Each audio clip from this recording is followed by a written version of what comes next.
साल था 1665। इंग्लैंड की एक छोटी सी लैबोरेटरी में एक साइंटिस्ट देर रात तक काम कर रहा था। उसके सामने रखा था एक माइक्रोस्कोप और हाथ में था कॉर्क का एक पतला सा टुकड़ा। उस साइंटिस्ट का नाम था रॉबर्ट हुक। जैसे ही उन्होंने माइक्रोस्कोप से देखा, उनकी आंखें हैरान रह गईं। कॉर्क के अंदर उन्हें हजारों छोटे छोटे बॉक्स जैसे स्ट्रक्चर्स दिखाई दिए। ये बिल्कुल मोनास्ट्री के छोटे छोटे कमरों जैसे लग रहे थे। इसीलिए रॉबर्ट हुक ने उनका नाम रखा सेल्स। अब सवाल ये था, अगर डेड सेल्स ऐसे दिखते हैं तो लिविंग सेल्स कैसे दिखते होंगे? इसी सवाल का जवाब ढूंढने निकले थे एक और साइंटिस्ट, एंटन वॉन ल्यूवेनहेक। और जब उन्होंने तालाब के पानी की एक बूंद को माइक्रोस्कोप के नीचे देखा तो उन्हें कुछ ऐसा दिखा जिसने पूरी दुनिया को हैरान कर दिया। ये छोटे छोटे जीव हिल रहे थे। ये पहली बार था जब किसी इंसान ने लिविंग सेल्स को देखकर उनका डिस्क्रिप्शन दिया। कई सालों बाद रॉबर्ट ब्राउन प्लांट सेल्स का स्टडी कर रहे थे। तब उनकी नजर सेल के अंदर मौजूद एक छोटे से गोल स्ट्रक्चर पर पड़ी। उन्होंने इसका नाम दिया न्यूक्लियस। मैम, लेकिन ये सेल होता क्या है? Cell is the basic structural and functional unit of life. 1838 में एक जर्मन बॉटनिस्ट मैथियस स्क्लीडन ने कई तरह के प्लांट्स को स्टडी किया और उन्होंने ऑब्जर्व किया कि हर प्लांट सेल से मिलकर बनते हैं। अगले ही साल श्वान ने एनिमल्स का स्टडी किया। उन्होंने देखा एनिमल्स भी सेल से ही बने होते हैं और उन्होंने ये भी ऑब्जर्व किया कि एनिमल सेल्स के बाहर एक पतली लेयर होती है जिसे हम आज प्लाज्मा मेम्ब्रेन कहते हैं, जबकि सेल वॉल सिर्फ प्लांट सेल्स की एक यूनिक फीचर है। दोनों साइंटिस्ट ने मिलकर सेल थ्योरी दी, जिसके अकॉर्डिंग हर लिविंग ऑर्गेनिज्म सेल्स और उनके प्रोडक्ट से मिलकर बना होता है। लेकिन एक सवाल का जवाब अब भी किसी के पास नहीं था, नए सेल्स कैसे बनते हैं? 1855 में रूडोल्फ विर्चाउ ने एक मिस्ट्री को सॉल्व किया। उन्होंने कहा, Omnis cellula e cellula। इसका मतलब है हर नया सेल पहले से मौजूद किसी सेल से ही बनता है। अब तक हमने सेल की कहानी सुनी है, अब हम देखेंगे कि सेल कैसे दिखते हैं। नेचर में हर सेल का शेप और साइज उसके काम के हिसाब से डिजाइन होता है। सबसे पहले अमीबा। इसका कोई फिक्स्ड शेप नहीं होता, इसलिए इसे इरेगुलर शेप कहते हैं। फिर आता है ह्यूमन रेड ब्लड सेल। इसका शेप बाइकॉन्केव डिस्क जैसा होता है। ये शेप ऑक्सीजन ट्रांसपोर्ट को एफिशिएंट बनाता है। न्यूरॉन का शेप बहुत लंबा और ब्रांच्ड होता है ताकि सिग्नल्स बॉडी के एक हिस्से से दूसरे हिस्से तक पहुंच सके। मसल सेल्स इलोंगेटेड या स्पिंडल लाइक होते हैं, जो कॉन्ट्रैक्शन के लिए परफेक्ट डिजाइन है। प्लांट सेल्स जनरली रेक्टेंगुलर या पॉलीगोनल दिखते हैं। शेप्स ही नहीं, सेल्स के साइज में भी बहुत वेरिएशन होता है।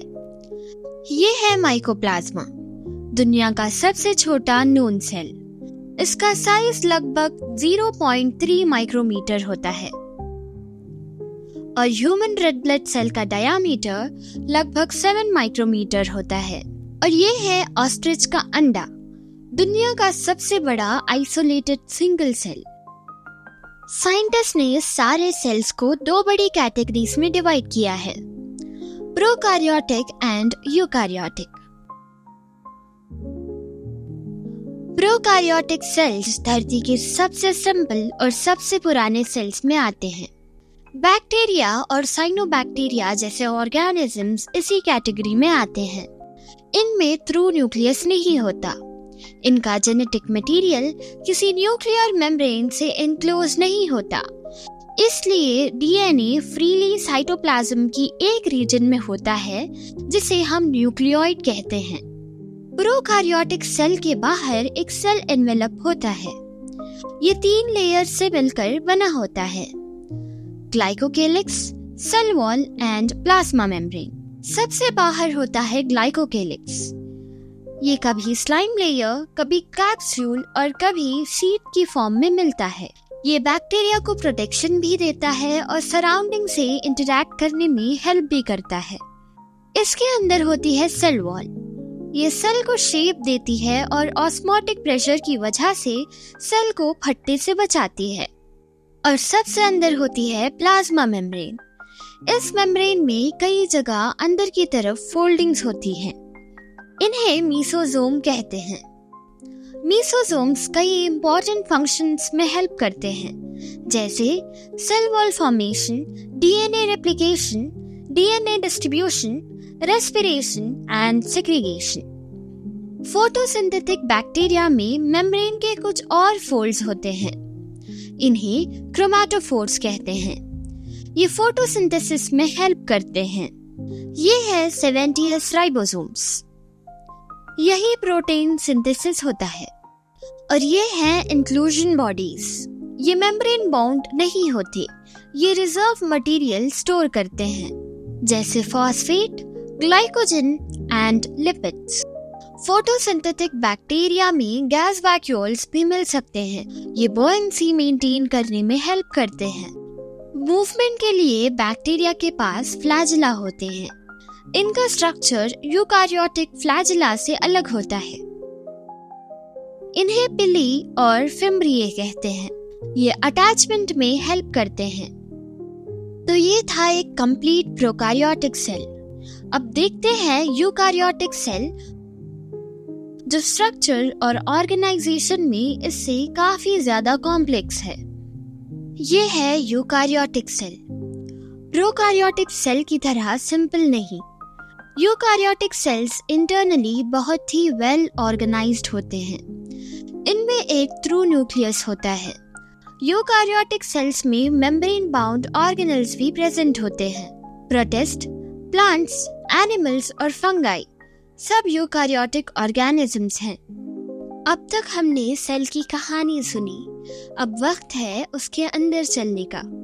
ये है प्लाज्मा मेम्ब्रेन, जिसे सेल मेम्ब्रेन भी कहते हैं। हर लिविंग सेल इसी मेम्ब्रेन से सराउंडेड होती है। एनिमल सेल में ये सबसे आउटर कवरिंग होती है, लेकिन प्लांट सेल में प्लाज्मा मेम्ब्रेन सेल वॉल के बिल्कुल अंदर होती है। ये मेम्ब्रेन सेल के अंदर के एनवायरनमेंट को बाहर के एनवायरनमेंट से अलग रखती है। प्लाज्मा मेम्ब्रेन सेलेक्टिवली परमिएबल होती है, मतलब ये डिसाइड करती है कि कौन सी सब्सटेंस सेल के अंदर जाएगी और कौन सी बाहर ही रहेगी। इसी वजह से सेल के अंदर का एनवायरनमेंट स्टेबल बना रहता है। 1972 में सिंगर और निकलसन ने प्लाज्मा मेम्ब्रेन की स्ट्रक्चर को एक्सप्लेन करते हुए फ्लूइड मोज़ाइक मॉडल प्रपोज किया। इस मॉडल के according plasma membrane mainly lipids और प्रोटीन से बनी होती है। लिपिड्स फ्रीली मूव कर सकते हैं, इसी वजह से मेम्ब्रेन कंप्लीटली रिजिड नहीं होती और इसीलिए इसे फ्लूइड मोज़ाइक मॉडल कहा जाता है। अब देखते हैं सब्सटेंसेस मेम्ब्रेन को क्रॉस कैसे करते हैं। जब मॉलिक्यूल्स हाई कॉन्सेंट्रेशन से लो कॉन्सेंट्रेशन की तरफ मूव करते हैं तो इस प्रोसेस को डिफ्यूजन कहते हैं। और जब specifically water molecules selectively permeable membrane के थ्रू मूव करते हैं तो इस प्रोसेस को ऑस्मोसिस कहते हैं। डिफ्यूजन और ऑस्मोसिस दोनों ही सेल के लिए बहुत इंपॉर्टेंट प्रोसेसेस हैं। प्लांट सेल्स के पास एक और एक्स्ट्रा प्रोटेक्शन भी होती है, वो है सेल वॉल। सेल वॉल एक नॉन लिविंग और रिजिड स्ट्रक्चर है जो प्लांट सेल्स की खास पहचान है। ये प्लाज्मा मेम्ब्रेन के बाहर प्रेजेंट होती है। प्लांट्स की सेल वॉल मेनली सेल्यूलोज से बनी होती है। फंगाई में सेल वॉल काइटिन से बनी होती है और एल्गे में सेल वॉल की कॉम्पोजिशन अलग अलग ग्रुप्स में डिफरेंट हो सकती है। इसमें सेल्यूलोज के साथ गैलेक्टेंस, मैनान्स और कुछ केसेस में कैल्शियम कार्बोनेट भी मिलता है। ये है मिडिल लैमेला। ये मेनली कैल्शियम पेक्टेट से बनी होती है। इसी लेयर की वजह से नेबरिंग प्लांट सेल एक साथ फर्मली जुड़े रहते हैं। यंग प्लांट सेल्स में सिर्फ एक थिन प्राइमरी सेल वॉल होती है। जैसे जैसे कुछ सेल्स मैच्योर होते हैं, प्राइमरी वॉल के अंदर एक और थिक लेयर डिपॉजिट होती है जिसे सेकेंडरी सेल वॉल भी कहते हैं। सेल वॉल के होल्स को हम प्लाज्मोडेस्माटा कहते हैं। इन चैनल्स के थ्रू नेबरिंग सेल्स एक दूसरे के साथ सब्सटेंस एक्सचेंज कर सकते हैं और कम्युनिकेट भी कर सकते हैं। अब देखते हैं सेल वॉल के इम्पोर्टेंट फंक्शन। ये सेल को डेफिनेट शेप देती है, मैकेनिकल सपोर्ट प्रोवाइड करती है, प्रोटेक्शन भी देती है और हाइपोटोनिक कंडीशन में एक्सेसिव वाटर एंट्री के बाद भी सेल को बर्स्ट होने से बचाती है। सेल वॉल के बाद हमें मिलती है एक ऐसी जगह जहां सारे ऑर्गेनेल्स रहते हैं और वो है साइटोप्लाज्म। सेल के कुछ ऑर्गेनेल्स मिलकर एक कोऑर्डिनेटेड सिस्टम बनाते हैं। इन सब को मिलाकर एंडोमेम्ब्रेन सिस्टम कहते हैं। अब इस सिस्टम के पहले मेंबर से मिलते हैं, वो है एंडोप्लाज्मिक रेटिकुलम। ये इंटरकनेक्टेड मेम्ब्रेनस ट्यूब्यूल्स और फ्लैटेंड सैक्स का नेटवर्क होता है। इन फ्लैटेंड सैक्स को सिस्टर्ने कहते हैं। ये वेसिकल्स हैं और ये हैं tubules. Endoplasmic reticulum nuclear membrane से लेकर प्लाज्मा मेम्ब्रेन तक कंटिन्यूअसली फैला हुआ है। अब देखते हैं इसके दो टाइप्स। ये है रफ एंडोप्लाज्मिक रेटिकुलम। इसकी सरफेस पर राइबोसोम्स लगे होते हैं। इसी वजह से ये प्रोटीन सिंथेसिस में हेल्प करता है। और ये है स्मूथ एंडोप्लाज्मिक रेटिकुलम। इस पर राइबोसोम्स नहीं होते। स्मूथ एंडोप्लाज्मिक रेटिकुलम लिपिड और फैट सिंथेसिस में इम्पोर्टेंट रोल प्ले करता है। लिवर सेल्स में स्मूथ एंडोप्लाज्मिक रेटिकुलम डीऑक्सीफिकेशन में भी हेल्प करता है। बात करते हैं एंडोप्लाज्मिक रेटिकुलम के फंक्शंस की। ER सिर्फ एक पाइपलाइन नहीं है, ये न्यूली सिंथेसाइज्ड प्रोटीन और लिपिड्स को ट्रांसपोर्ट करता है और नई मेम्ब्रेन्स बनाने में भी हेल्प करता है। इसी प्रोसेस को मेम्ब्रेन बायोजेनेसिस कहते हैं। ये है गोल्गी अपैरेटस।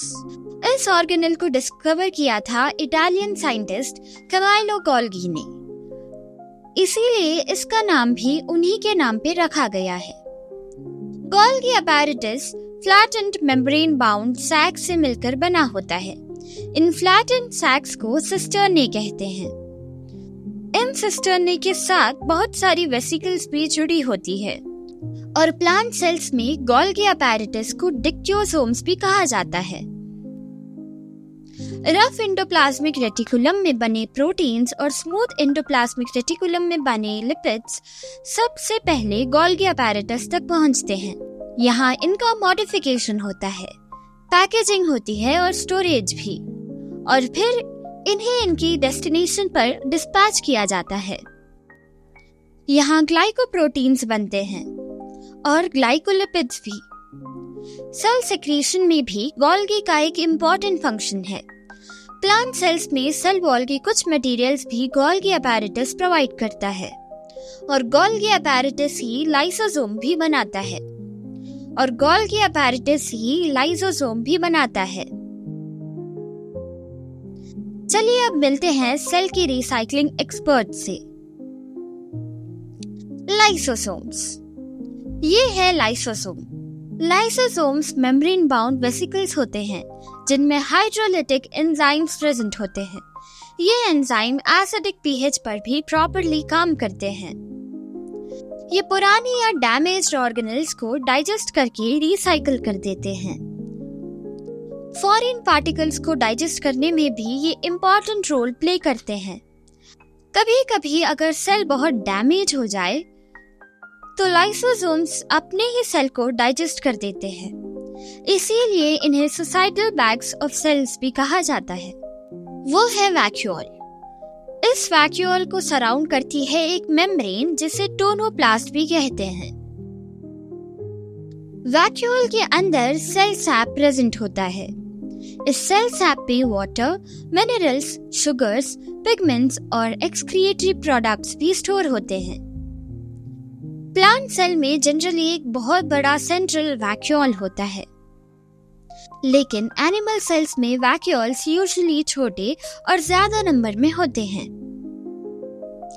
अमीबा में कॉन्ट्रैक्टाइल वैक्यूल एक्स्ट्रा वाटर को बाहर निकालने का काम करता है और कई प्रोटिस्ट में फूड वैक्यूल्स खाना डाइजेस्ट करने में हेल्प करते हैं। स्टोरेज, डाइजेशन और वाटर बैलेंस सिचुएशन के हिसाब से वैक्यूल्स अलग अलग फंक्शंस परफॉर्म करते हैं। Endoplasmic reticulum, Golgi, lysosomes and vacuoles, ये चारों ऑर्गेनल्स मिलकर एंडोमेम्ब्रेन सिस्टम बनाते हैं। ये एक कोऑर्डिनेटेड टीम की तरह काम करते हैं। ये है mitochondria. Mitochondria double membrane bound organelles होते हैं और ये जनरली सिलिंड्रिकल या सॉसेज शेप्ड होते हैं। ये लगभग सभी यूकारियोटिक सेल्स में प्रेजेंट होते हैं। जिन सेल्स को ज्यादा एनर्जी चाहिए उनमें माइटोकॉन्ड्रिया की संख्या भी ज्यादा होती है। ये है माइटोकॉन्ड्रिया की आउटर मेम्ब्रेन, ये है इनर मेम्ब्रेन और इन फोल्ड्स को क्रस्टे कहते हैं। ये सरफेस एरिया को काफी इंक्रीज कर देते हैं और माइटोकॉन्ड्रिया के अंदर के फ्लूइड फिल्ड रीजन को मैट्रिक्स कहते हैं। और इंटरेस्टिंग बात ये है कि माइटोकॉन्ड्रिया के पास अपना खुद का सर्कुलर डीएनए होता है। यही आरएनए और 70S राइबोसोम्स भी प्रेजेंट होते हैं। इसी वजह से माइटोकॉन्ड्रिया अपनी कुछ प्रोटीन्स खुद भी बना सकता है। इसी प्रॉपर्टी की वजह से माइटोकॉन्ड्रिया को सेमी ऑटोनोमस ऑर्गेनल्स भी कहा जाता है। एरोबिक रेस्पिरेशन का मेजर पार्ट माइटोकॉन्ड्रिया में ही होता है। यही एटीपी सिंथेसाइज होता है। एटीपी ही सेल की एनर्जी करेंसी है। इसीलिए mitochondria is the powerhouse of the cell. अब मिलते हैं प्लांट सेल के सबसे स्पेशल ऑर्गेनल से, प्लास्टिड्स। प्लास्टिड्स 4 अलग अलग कलर्स में मिलते हैं, ग्रीन, येलो, ऑरेंज और व्हाइट। क्योंकि प्लास्टिड्स 3 टाइप्स के होते हैं, chloroplast, chromoplast and leucoplast. Chloroplast green colour का होता है, क्रोमोप्लास्ट ऑरेंज कलर का होता है एंड ल्यूकोप्लास्ट व्हाइट कलर का होता है। प्लास्टिड सिर्फ प्लांट सेल्स के यूग्लिनॉइड्स में मिलते हैं। एनिमल सेल्स में प्लास्टिड्स प्रेजेंट नहीं होते। ये है क्रोमोप्लास्ट। क्रोमोप्लास्ट में कैरोटीनॉइड पिगमेंट्स होते हैं और ये है ल्यूकोप्लास्ट। ल्यूकोप्लास्ट कलरलेस होते हैं और मेनली स्टोरेज का काम करते हैं। जैसे पोटैटो में होता है अमाइलोप्लास्ट, सीड्स में होता है इलायोप्लास्ट, ग्रेन्स में होता है अल्यूरोप्लास्ट। डिफरेंट ल्यूकोप्लास्ट अलग अलग फूड मटेरियल स्टोर करते हैं। क्लोरोप्लास्ट भी डबल मेम्ब्रेन बाउंड ऑर्गेनल है। ये है स्ट्रोमा। ये है फ्लैटेंड सैक थैलकॉइड्स और इनके स्टैक को ग्राना कहते हैं। इन कनेक्टिंग मेम्ब्रेन्स को स्ट्रोमा लेमेले कहते हैं। क्लोरोप्लास्ट के पास भी अपना सर्कुलर डीएनए होता है। आरएनए और 70S राइबोसोम्स भी प्रेजेंट होते हैं। इसी वजह से क्लोरोप्लास्ट भी सेमी ऑटोनॉमस ऑर्गेनल माना जाता है। ग्राना में क्लोरोफिल प्रेजेंट होता है और यही सनलाइट को कैप्चर करती है। इसी प्रोसेस को फोटोसिंथेसिस कहते हैं। अब मिलते हैं सेल की प्रोटीन फैक्ट्री से, राइबोसोम्स। सबसे पहले इन्हें साइंटिस्ट जॉर्ज पलेट ने ऑब्जर्व किया था। इसी वजह से इन्हें पलेट पार्टिकल्स भी कहा जाता है। राइबोसोम्स मेम्ब्रेन बाउंड ऑर्गेनल्स नहीं होते। ये मेनली राइबोसोमल आरएनए और प्रोटीन से मिलकर बने होते हैं। राइबोसोम्स 2 सब यूनिट से मिलकर बना होता है। यूकारियोटिक सेल्स में राइबोसोम्स 80S टाइप के होते हैं, जबकि प्रोकारियोटिक सेल्स माइटोकॉन्ड्रिया और क्लोरोप्लास्ट में 70S राइबोसोम्स होते हैं। राइबोसोम्स ही सेल की प्रोटीन फैक्ट्री होते हैं। यही प्रोटीन्स का सिंथेसिस होता है। सेल के लगभग हर इम्पोर्टेंट फंक्शन के लिए प्रोटीन्स चाहिए होते हैं और उन प्रोटीन्स को बनाने का काम राइबोसोम्स करते हैं। अब मिलते हैं सेल के इंटरनल सपोर्ट सिस्टम से, साइटोस्केलेटन। साइटोस्केलेटन एक इलैबोरेटेड नेटवर्क है फिलामेंटस प्रोटीन स्ट्रक्चर्स का, जो पूरे साइटोप्लाज्म में फैला होता है। साइटोस्केलेटन सेल को मैकेनिकल सपोर्ट देता है। ये सेल मूवमेंट यानी मोटिलिटी में भी हेल्प करता है और सेल की शेप मेंटेन करने में भी इसका बहुत इंपॉर्टेंट रोल होता है। अब मिलते हैं सेल के मूवमेंट एक्सपर्ट से, सीलिया और फ्लैजिला। ये है सीलिया और फ्लैजिला। दोनों दिखने में सिमिलर लगते हैं, लेकिन सीलिया छोटे छोटे बहुत ज्यादा नंबर्स में होते हैं, जबकि फ्लैजिला लंबे होते हैं और जनरली कम नंबर में प्रेजेंट होते हैं। इनका मेन काम सेल या सराउंडिंग सब्सटेंस की मूवमेंट में हेल्प करना। ये है फेमस 9+2 अरेंजमेंट। बाहर 9 पेयर्स और बीच में 2 सिंगल माइक्रोट्यूब्यूल्स, और जिस स्ट्रक्चर से ये ओरिजिनेट होते हैं उसे बेसल बॉडी कहते हैं। अब मिलते हैं एनिमल सेल की माइक्रोट्यूब्यूल ऑर्गेनाइजिंग सेंटर से, सेंट्रोसोम। सेंट्रोसोम के अंदर 2 सेंट्रियोल्स होते हैं और दोनों एक दूसरे के परपेंडिकुलर अरेंज होते हैं। अब इसकी इंटरनल स्ट्रक्चर देखते हैं। हर सेंट्रियोल के आउटर साइड पर 9 इवनली स्पेस्ड फिब्रिल्स प्रेजेंट होते हैं और हर फिब्रिल 3 माइक्रोट्यूब्यूल से बना होता है। सेंट्रियोल्स में सेंट्रल फिब्रिल्स एब्सेंट होते हैं। इसी अरेंजमेंट को हम 9+0 पैटर्न के नाम से भी याद रखते हैं। सेल डिवीजन के दौरान सेंट्रोसोम स्पिंडल फाइबर्स ऑर्गेनाइज करता है, जो क्रोमोसोम्स को डॉटर सेल्स में इक्वली डिस्ट्रीब्यूट करने में हेल्प करता है। ये है न्यूक्लियस। 1831 में रॉबर्ट ब्राउन ने पहली बार न्यूक्लियस का डिस्क्रिप्शन दिया था। न्यूक्लियस जनरली सेल का सबसे बड़ा ऑर्गेनल होता है। ये डबल मेम्ब्रेन से घिरा होता है, जिसे न्यूक्लियर एनवेलप भी कहते हैं। ये छोटे छोटे होल्स जो न्यूक्लियस में प्रेजेंट होते हैं, इन्हें हम न्यूक्लियर पोर्स कहते हैं। ये न्यूक्लियस और साइटोप्लाज्म के बीच सब्सटेंस का एक्सचेंज करने में हेल्प करते हैं। ये थ्रेड लाइक स्ट्रक्चर्स क्रोमैटिन कहलाते हैं। जब सेल डिवाइड नहीं कर रहा होता तब डीएनए इसी फॉर्म में प्रेजेंट होता है। और ये है न्यूक्लियोलस। न्यूक्लियोलस के अंदर राइबोसोमल आरएनए का सिंथेसिस होता है और यही राइबोसोम्स के सब यूनिट्स असेंबल होना शुरू करते हैं। ये पूरी इंटरनल फ्रेमवर्क न्यूक्लियर मैट्रिक्स कहलाता है। सेल डिवीजन के दौरान क्रोमैटिन कंडेंस होकर क्रोमोसोम्स बना देते हैं। हर क्रोमोसोम डीएनए और प्रोटीन से मिलकर बना होता है। डीएनए के ये छोटे छोटे हाइलाइटेड पार्ट्स को जीन्स कहते हैं। जीन्स ही हेरिडिटरी इंफॉर्मेशन कैरी करता है। पेरेंट से ऑफस्प्रिंग तक ट्रेट्स जीन्स के थ्रू ही पास होते हैं। इसीलिए न्यूक्लियस को सेल का कंट्रोल सेंटर कहा जाता है।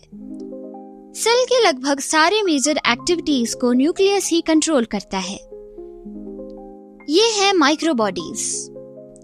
माइक्रोबॉडीज छोटे मेम्ब्रेन बाउंड ऑर्गेनेल्स होते हैं, जो प्लांट और एनिमल्स दोनों सेल्स में प्रेजेंट होते हैं। इनके अंदर कई तरह के एंजाइम्स प्रेजेंट होते हैं। ये एंजाइम सेल के अंदर अलग अलग मेटाबॉलिक रिएक्शंस परफॉर्म करते हैं। कुछ इंपॉर्टेंट माइक्रोबॉडीज है पेरोक्सिसोम एंड ग्लाइऑक्सिसोम। पेरोक्सिसोम कई इंपॉर्टेंट मेटाबॉलिक रिएक्शंस में पार्टिसिपेट करते हैं और ग्लाइऑक्सिसोम स्पेशली जर्मिनेटिंग सीड्स में स्टोर्ड फैट को शुगर्स में कन्वर्ट करने में हेल्प करते हैं। और इसी के साथ हमारी माइक्रोस्कोपिक जर्नी यही खत्म होती है। अगर आज आपने सेल को सिर्फ याद नहीं बल्कि समझा भी है तो हमारी मेहनत सक्सेसफुल हो गई। अगर मूवी पसंद आई हो तो एक लाइक जरूर कर देना और अपने हर उस दोस्त के साथ शेयर करना जो एनसीईआरटी को बोरिंग समझता है। और अगर आप चाहते हो कि बायोलॉजी, फिजिक्स और केमिस्ट्री के हर एनसीईआरटी चैप्टर इसी तरह मूवीज बनकर आए तो क्लास अप को सब्सक्राइब करना मत भूलना। क्योंकि हर चैप्टर के अंदर एक कहानी छुपी होती है और हम उस कहानी को जिंदा करते हैं।